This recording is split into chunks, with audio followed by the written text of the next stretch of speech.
102,8 Serangga FM, Tegar Bener. Masih bareng aku Jana di Samara Sastra Malam di Udara, bareng Bang Sulaiman Jaya, Bang Herwan dan Kadea. Nah, ngomong-ngomong soal puisi nih, aku tuh mau nanya sama Pak Herwan nih. Udah ada berapa buku atau udah ada berapa novel yang terbit nih, Pak? Buku Iya. buku puisi. Iya. Aduh, ada berapa ya? Saya nggak ngitung. Dari tahun 96 itu. Waduh, udah banyak banget Iya. nih. Buku puisi saya yang pertama itu tahun 96. Itu tentang apa tuh, Pak? Judulnya Tentang, bisa disebutkan? Peleburan Luka. Itu tentang cinta yang luka itu. Tentang apa? Rasa cinta yang luka lah gitu. Luka tentang cinta itu. Iya. Nah, itu tahun 96 itu ketika saya itu mahasiswa semester akhir itu. Oke. Semester 8 kali ya. Itu saya merasakan luka-luka cinta itu waktu itu sangat berat sekali gitu. Makanya lahirlah buku puisi peleburan luka waktu itu ya. Peleburan luka tahun 9. Terus setelah itu hari-hari perih ya. Itu juga hari-hari yang terasa perih ketika itu. Judulnya bukunya Hari-hari Perih. Kayak series gitu ya, Pak ya. Setelah itu apalagi tuh, Pak? Buku semua apa? biar pengalaman-pengalaman batin saya gitu. Kalau jumlah itu tidak saya hitung-hitung ya. Saya lupa saya karena mungkin saya tidak mengingat-ingat buku-buku puisi saya, tapi yang jelas buku puisi saya itu tahun 96 Peleburan Luka itu. Kemudian Hari-hari Perih, buku puisi dan cerpen gitu. Kemudian novel waktu itu yang dimuat itu Bumi Perbatasan Cerita Bersambung di Harian Umum Galamedia. Tahun berapa ya? Saya lupa tahunnya ya, tahun 99 ya. Terus tahun 2000 berapa itu? Dimuat lagi di Pikiran Rakyat itu Cerita Bersambung Jalan Keempat, itu novel. Bumi Perbatasan novel yang pertama dimuat di Cerbung itu. Terus Jalan Keempat. Terus yang buku puisinya apa lagi ya? Saya malah lupa, Mas. Waduh, ini saking banyaknya kayaknya. Kira-kira lebih dari berapa nih, Pak? Lebih berapa dari ya, Mas? 5 Dia lebih tahu mungkin. Oh, Bang Suja Dia nih. lebih tahu mungkin. Iya, aku lupa tuh. Ada mata perempuan segala Ya, macam itu kayak gitu. yang mata perempuan betul. Saya ingat saya. Jadi Kayak diingetin gitu. nih. Ingat saya. Itu novel itu ya? Novel kan? Novel Itu mata novel. perempuan yang diterbitkan oleh Untirta Press. Iya, itu Mata Perempuan itu novel tahun 2002. Saya sendiri lupa itu kalau yang sama Karena kalau saya mah perhatian diam-diam gitu loh. Asik. Sekarang ada diam-diam perhatiin juga sih. Ada lagi yang diperhatiin diam-diam Siapa gitu. tuh? Nggak tahu dah.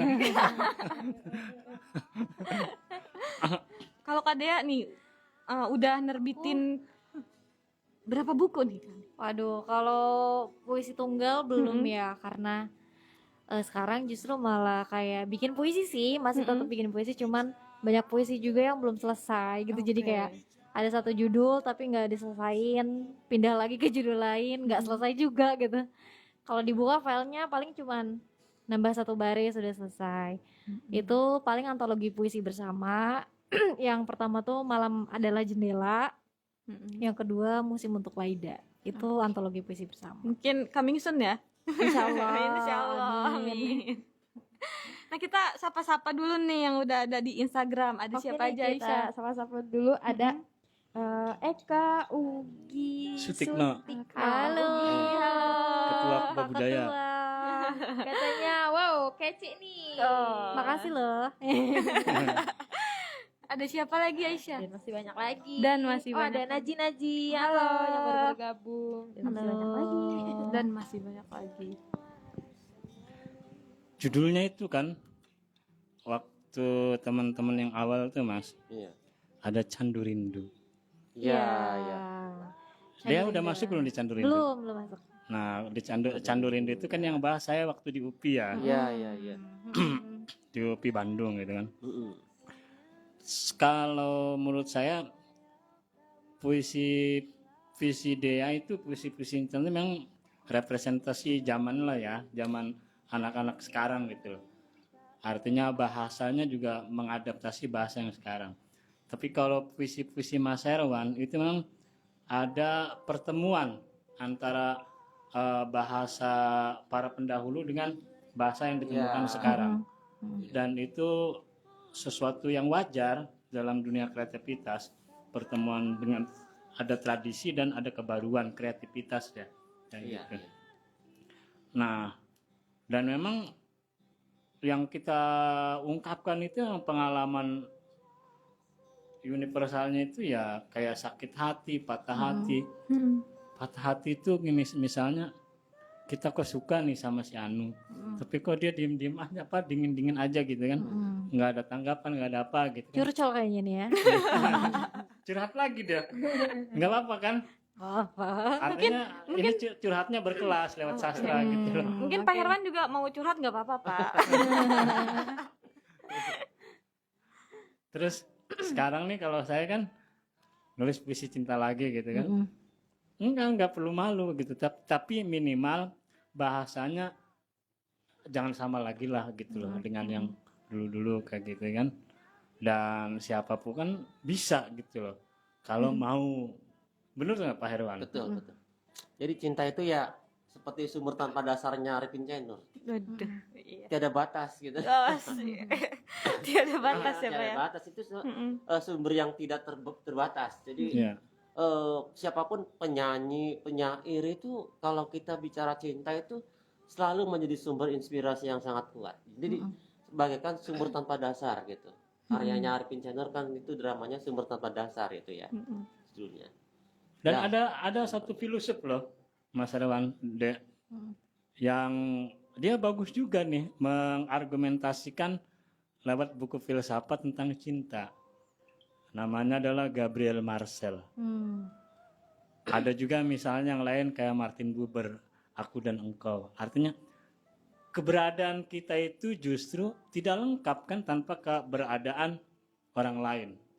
Dan relasi yang paling alami, kata mereka, dan relasi yang paling jujur adalah relasi yang hadir karena cinta. Yang membuat orang itu jadi ikhlas seperti dikatakan Rumi tadi, yang membuat orang jadi berani justru adalah cinta. Orang dulu mungkin tidak punya semangat berkorban gitu kan. Tapi ketika dia jatuh cinta, dia mau berkorban apa saja untuk Ya. mendapatkan yang dicintanya. Contohnya seperti itu aja lah gitu. Misalkan saya gitu kan, awal-awalnya malas gitu kan ke Sergau gitu kan, tapi karena ada rasa cinta, semangat lagi gitu kan, Terhadap pekerjaannya atau apa nih? terhadap Cintanya. seseorang gitu. Oh. Kayak gitu. Terhadap Mancing pekerjaan. ya? Oh, pekerjaan. Mancing ya. Mancingnya gagal dong. Emang kompor.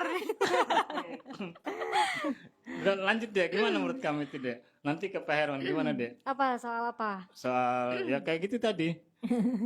Cinta ya. Nanti ngomongin cinta ya. Apa ya? Pokoknya yang pasti mau cinta itu berbalas, mau cinta itu bertepuk sebelah tangan, mau cinta itu melahirkan luka, mau cinta melahirkan kebahagiaan. Cinta itu indah sih kalau buat aku ya. Nah itu. Apalagi kalau sudut pandangnya sih sudut pandang para penyair gitu ya. Jadi cinta yang seperti apapun, cinta luka, tepuk sebelah tangan, cinta happy, cinta apa, semuanya akan menjadi karya gitu. Semuanya indah. Oke, kita sapa-sapa lagi nih. Boleh. Sebelum lanjut nih Oke. ke Ada siapa aja tuh? Pak Her. Terus ada yang bergabung, ini ada Eka Ugi Sutikno, katanya Teh Dea, katanya cantik baca puisinya nih. Emang dalam banget nih puisi Kak Dea nih. Terus ada siapa lagi? Ada Alkaf, ada Aji, dan masih banyak Dan masih banyak lagi. lagi. Nah, kita lanjut ngobrol lagi nih. Tadi tuh Pak Herwan indah itu. Itu juga yang saya dapatkan ketika membaca beberapa puisi Mas Herwan. Artinya puisi Mas Herwan itu memang menarasikan luka, mengisahkan luka penyair dan juga luka bagaimana perjuangan kita untuk mendapatkan cinta. Tapi ketika diungkapkan dengan atau diekspresikan dengan bahasa yang puitis, Iya. yang hadir justru keindahan bukan luka. Betul. Gitu loh. Artinya dia itu luka, tapi justru yang bisa menyembuhkan orang lain. Iya. Itu yang mungkin kita sebut sebagai katarsis ya, dalam istilah Aristoteles gitu ya. Untuk menyebut fungsi sastra atau fungsi seni bagi para pembaca. Jadi kalau teman-teman ada yang ingin belajar nulis puisi, di sini ada Pak Herwan, ada Teh Dea gitu, Bisa berbagi langsung pengalaman. private nih ya. Kalau untuk kamu privatnya ke saya. Oke. Bisa di follow dulu nih Instagramnya Pak Herwan dan Kak Dea. Boleh. Sekalian promosi ya. Ya. Ada lagi Aisyah yang gabung. Ada lagi nih. Oke, ada siapa tuh? Oke, ada Aji Fati tadi tuh komen katanya cinta Indonesiaku. Cinta Indonesia. Masih semangat 17-an kayaknya. Padahal udah 19 ya. Oh iya, udah Udah lewat ya. Udah lewat nih. Oke, nih, ada lagi Ada dari lagi. Aji Fatidolkan. Katanya Kak minta masukannya dong Waduh, gimana curhat caranya nih. bisa menahan kesabaran dalam bercinta. Wah, Bisa Herwan. Pak Herwan. Iya. Pawangnya Pak. Pawangnya cinta. Pawangnya cinta. Pawangnya ini cinta. khusus untuk Pak Herwan, kita diam. Senior ya? Iya senior. Seniornya cinta ya. Oke. Silakan Pak Herwan. Silakan Pak. Iya, artinya cinta itu sebuah anugerah ya dari Tuhan.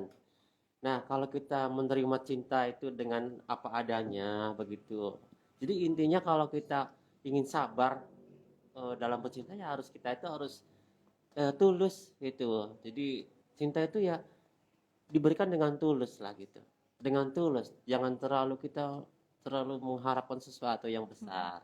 Iya. Kita tidak perlu berharap. Jadi memberikan cinta itu pada seseorang misalnya ya, ini cinta secara manusiawi ya. Ya memberikan saja tanpa kita memberikan pada seseorang, jangan pernah berharap dia memberikan pada kita sesuatu. Aku merindukanmu, tapi tidak pernah berharap kau merindukanku, kan seperti itu. Jadi dengan demikian maka kita itu akan merasakan cinta itu akan abadi gitu, akan terus langgeng. Tapi kalau kita cintanya harus berbalas, ya itulah yang menyebabkan sakit hati dan patah hati itu di situ. Iya betul. Karena kalau kebanyakan berharap tuh kebanyakan sakitnya ya. Sakitnya. Jadi curhat. Bisa dilanjut Pak. Kayaknya host kita pengalaman banget dalam soal ini deh. Betul. Pengalamannya buruk semua. Buruk semua. Itu loh, ya justru Nah, bagi penyair ya, cinta itu membuat cerdas gitu loh. Cerdas dalam arti begini, ketika penyair jatuh cinta justru dia menemukan bahasa-bahasa baru gitu loh. Bahasa-bahasa yang sebelumnya tidak terpikirkan, tapi karena ketika jatuh cinta itu membuat dia moodnya begitu membuncah gitu kan, justru menemukan bahasa-bahasa baru gitu. Kayak misalnya ketika ini Pablo Neruda lagi yang saya kutip Herwannya. Pablo Neruda jatuh cinta misalnya. Dia menemukan bahasa, ingin kulakukan padamu apa yang dilakukan musim semi pada pohon-pohon ceri kayak gitu kan. Sejak aku mencintaimu kau tak mirip siapapun gitu kan. Ingin kulakukan padamu apa yang dilakukan musim semi pada pohon-pohon ceri. Jadi cintalah yang membuat para penyair itu cerdas, Mas. Karena Pak, bagi saya cinta ini semacam kayak cahaya gitu yang membuka. Kalau dalam istilah tarekat mungkin yang membuat manusia kasap gitu lah ya. Tersingkaplah bahasa itu kan. Makanya memang dan mayoritas penyair puisi awalnya puisi cinta loh Mas. Iya. Puisi-puisi dunia itu banyaknya puisi cinta. Jadi puisi-puisi dunia, penyair-penyair dunia itu banyak sekali menulis tentang puisi cinta, tapi mereka itu menulis puisi cintanya dengan begitu indah gitu, bahasanya begitu indah. Jadi seperti tadi Pablo Neruda itu disentuhkan dengan semesta gitu dan sebagainya, itu luar biasa kan? Bagaimana pohon ceri dihubungkan dengan cinta itu kan gitu. Kalau kita kan kadang-kadang nulis cinta air mata, kemudian kan sakit hati, patah hati. Kalau di Pablo Neruda kan tidak dia. Bagaimana kita harus belajar dari puisi-puisi dunia seperti itu tentang cinta itu. Gitu. Oke, nah kita sapa-sapa lagi nih mungkin. Nih, ada lagi yang ada. komen. Aduh, Oh, bacain dulu nih yang bergabung. Ada siapa aja tuh? Palome, Halo. Elizabeth, ada Berry, Halo. ada Tadi dari Rois. Halo, Rame banget ya, Rois. nambah malam nambah rame ya. Mungkin karena topiknya juga karena cinta nih. Terus ada dari Aji tadi Fatidolkan, katanya hehe, makasih Mas Herwan. Aduh, makasih. Sama-sama ada- ya. Ada dari Mbak Linda Yopita, katanya cinta apa adanya, jangan ada Apanya? Hehe. Jangan pinter ya. Soal ini. Ada lagi Aisyah? Udah. Terus waduh, katanya pengen denger pengalaman percintaan Mbak Linda dong. Waduh, saling sapa-sapaan nih. Mungkin jadi sini kolom komentar di sini tuh jadi ajang cari jodoh ya. Boleh. Wow. Saling Bahaya curhat ini. lah. Saling curhat ya, saling curhat. Keren. Nanti samar jadi biro jodoh ya. Bahaya. Udah. Terus ini loh Mas, Iya. kayak bahasa baru juga, kayak Rilke gitu kan, ketika jatuh cinta sama Lu Andrea Salome gitu kan. Dia menulis puisi yang dalam terjemahan itu, padamkan mataku. Dan bila kau tak bisa ku bawa dengan badanku misalnya kan ku panggul kau dengan darahku. Dia menemukan bahasa kan ku panggul kau dengan darah. Iya. Berkat cinta loh itu Mas. Bahasa yang keluar dari apa namanya kebiasaan puisi ya. Ya, puisi, tradisi puitik. Ku panggul Kau dengan darahku. Kan biasanya manggul tuh dengan badan Mas ya. dengan Dengan punggung gitu kan, pundak dengan darah. Kan luar biasa, saking ingin menggambarkan rasa dalam cinta Iya. kita ini kan. Ya, luar biasa juga nih karena nggak kerasa obrolan kita udah sampai jam 10. Kita harus pamit nih, sebelum pamit kita bahas tentang cinta gitu ya. Satu-satu deh, satu kata untuk cinta, maksudnya kayak satu kata yang menggambarkan cinta gitu. Dari Kak dia dulu nih. Satu kata yang menggambarkan Cinta. cinta. Mm-mm. Indah. Kayak indah, cinta itu indah gitu. Udah. Kalau Pak Herwan, ya cinta itu sunyi. Sunyi. Sunyi. Ini kayaknya penuh dalam cinta dalam diam ya. Bener. Kalau Bang Suja, Anugerah aja lah.